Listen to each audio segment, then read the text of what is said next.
Shalom sidang jemaat yang diberkati oleh Tuhan, bertemu kembali dalam renungan harian pada hari ini. Mari saat ini kita memuji Tuhan, kita sembah Tuhan, kita agungkan Tuhan, kita katakan, Roh Kudus kau hadir di sini. Roh Kudus kau hadir di sini. Roh Kudus ku mengasihimu.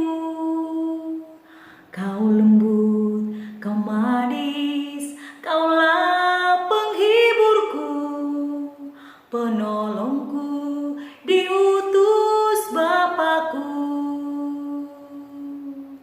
Ku buka hati untuk Roh-Mu Tuhan,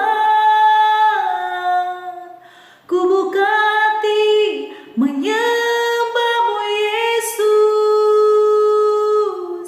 Jamahlah kami, penuhi kami dengan kuasa Allah Maha Tinggi. Puji Tuhan, saat ini kita mau mendengarkan renungan firman Tuhan. Mari kita membuka Alkitab kita di dalam kitab Roma pasal 8 ayat 1 sampai ayat yang ke-17. Saya membacakan bagi kita semua. Hidup oleh Roh. Demikianlah sekarang tidak ada penghukuman bagi mereka yang ada di dalam Kristus Yesus. Roh yang memberi hidup telah memerdekakan kamu dalam Kristus dari hukum dosa dan hukum maut. Sebab apa yang tidak mungkin dilakukan hukum Taurat karena tak berdaya oleh daging, telah dilakukan oleh Allah dengan jalan mengutus anaknya sendiri dalam daging, yang serupa dengan daging yang dikuasai dosa karena dosa. Ia telah menjatuhkan hukuman atas dosa di dalam daging, supaya tuntutan hukum Taurat digenapi di dalam kita yang tidak hidup menurut daging tetapi menurut Roh. Sebab mereka yang hidup menurut daging memikirkan hal-hal yang dari daging, mereka yang hidup menurut Roh memikirkan hal-hal yang dari Roh. Karena keinginan daging adalah maut, tetapi keinginan Roh adalah hidup dan damai sejahtera. Sebab keinginan daging adalah perseteruan terhadap Allah, karena ia tidak takluk kepada hukum Taurat, kepada hukum Allah. Hal ini memang tidak mungkin baginya. Mereka yang hidup dalam daging tidak mungkin berkenan kepada Allah. Tetapi kamu tidak hidup dalam daging, melainkan dalam Roh, jika memang Roh Allah diam di dalam kamu. Tetapi jika orang tidak memiliki Roh Kristus, ia bukan memiliki milik Kristus. Tetapi jika Kristus ada di dalam kamu, maka tubuh memang mati karena dosa, tetapi Roh adalah kehidupan oleh karena kebenaran. Dan jika Roh Dia yang telah membangkitkan Yesus dari antara orang mati diam di dalam kamu, maka Ia yang telah membangkitkan Kristus Yesus dari antara orang mati akan menghidupkan juga tubuhmu yang fana itu oleh Roh-Nya yang diam di dalam kamu. Jadi saudara-saudara, kita adalah orang berhutang tetapi bukan kepada daging, supaya hidup menurut daging. Sebab jika kamu hidup menurut daging, kamu akan mati. Tetapi jika oleh Roh kamu mematikan perbuatan-perbuatan tubuhmu, kamu akan hidup. Semua orang yang dipimpin Roh Allah adalah anak Allah. Sebab kamu tidak menerima roh perbudakan yang membuat kamu menjadi takut lagi, tetapi kamu telah menerima Roh yang menjadikan kamu anak Allah. Oleh Roh itu kita berseru, ya Aba, ya Bapa. Roh itu bersaksi bersama-sama dengan roh kita bahwa kita adalah anak-anak Allah. Dan jika kita adalah anak, maka kita juga akan ahli waris. Maksudnya orang-orang berhak menerima janji-janji Allah yang akan menerimanya bersama-sama dengan Kristus, yaitu jika kita menderita bersama-sama dengan Dia, supaya kita juga dipermuliakan bersama-sama dengan Dia. Puji Tuhan, jemaat yang diberkati oleh Tuhan, kita sudah membaca panjang lebar dari ayat pertama sampai ayat yang ke-17. Dan saat ini saya mau membagikan tema bagi kita semua, yaitu hidup oleh Roh. Sekali lagi, hidup oleh Roh. Jemaat yang diberkati oleh Tuhan, saya mau bertanya bagi kita yang ada di rumah. Sekarang kita menjalani kehidupan kita sehari-hari. Dan saya mau bertanya, kita dipimpin oleh Roh atau dipimpin oleh keinginan daging kita? Saya percaya orang yang percaya kepada Tuhan Bahkan jemaat-jemaat yang sungguh percaya kepada Tuhan, mengandalkan Tuhan, pasti hidupnya dipimpin oleh Roh, bukan dipimpin oleh keinginan daging. Jemaat yang diberkati Tuhan, apa bedanya keinginan daging dan hidup oleh Roh? Apa bedanya hidup dalam daging dan hidup oleh Roh? Pasti sangat berbeda. Berbicara tentang hidup dengan keinginan daging, pasti berbicara tentang duniawi, tentang kehidupan di dunia ini. Namun berbicara tentang hidup dalam Roh, berarti berbicara tentang perbuatan-perbuatan yang dikehendaki Allah, yaitu berbicara tentang surgawi. Jemaat yang diberkati oleh Tuhan, mungkin pada kenyataannya, pada realitanya, bahwa hidup kita ini terkadang tergoda oleh keinginan daging. Terkadang kita terbuai oleh kehidupan daging kita. Terkadang kita lebih mendengarkan, lebih melakukan apa yang menjadi keinginan daging. Dan kita sering mengabaikan keinginan Roh yang sangat penting dalam hidup kita.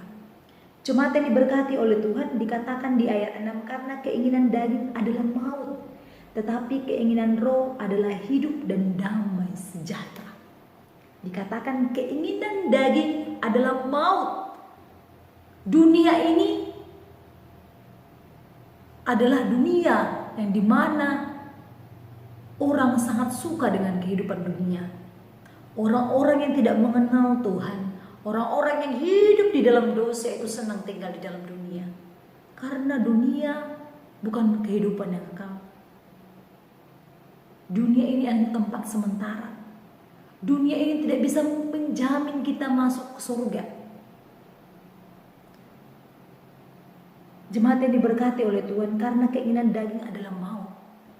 Jikalau kita selalu mengikuti keinginan dunia ini semakin hari akan semakin berubah, semakin hari akan semakin berkembang, dan akan membuat manusia semakin jauh daripada Tuhan. Jikalau kita tidak berjalan dalam kebenaran firman Tuhan. Jemaat yang diberkati oleh Tuhan, walaupun dunia ini semakin maju, walaupun dunia ini semakin berkembang, tapi kita jangan pernah lari daripada Tuhan. Kita harus tetap berjalan bersama dengan Tuhan. Dan saya mau ingatkan bagi jemaat yang diberkati oleh Tuhan yang ada di rumah, mari kita berjalan hidup dengan Roh. Mari kita hidup dengan keinginan Roh, yaitu hidup menurut kehendak Roh Allah. Hidup menurut kasih karunia Allah. Dikatakan tadi, tetapi keinginan Roh adalah hidup dan damai sejahtera. Keinginan Roh itu tidak pernah berbicara tentang keburukan, tidak pernah berbicara tentang keindahan dunia ini, namun keindahan surgawilah. Orang yang hidup di dalam Roh pasti adalah orang-orang yang percaya kepada Tuhan. Roh Allah ada di dalam hatinya. Jikalau kita sudah memiliki Roh Allah dalam hati kita, maka kita disebut dengan anak-anak Allah. Kita bisa disebut menjadi saksi-saksi Allah di dalam dunia ini. Oleh karena itu, jemaat yang diberkati oleh Tuhan, mari renungan firman Tuhan pada hari ini mengajarkan kita supaya kita hidup di dalam Roh. Hidup di dalam Roh berarti memiliki hidup yang kekal, memiliki hidup yang damai sejahtera. Walaupun di dunia kita mengalami kesulitan, namun percayalah, hidup yang kekal sudah menanti kita, sudah ada di tangan kita. Kalau kita hidup seturut dengan kehendak Allah, yaitu hidup di dalam Roh Allah, maka kita juga disebut dengan ahli waris.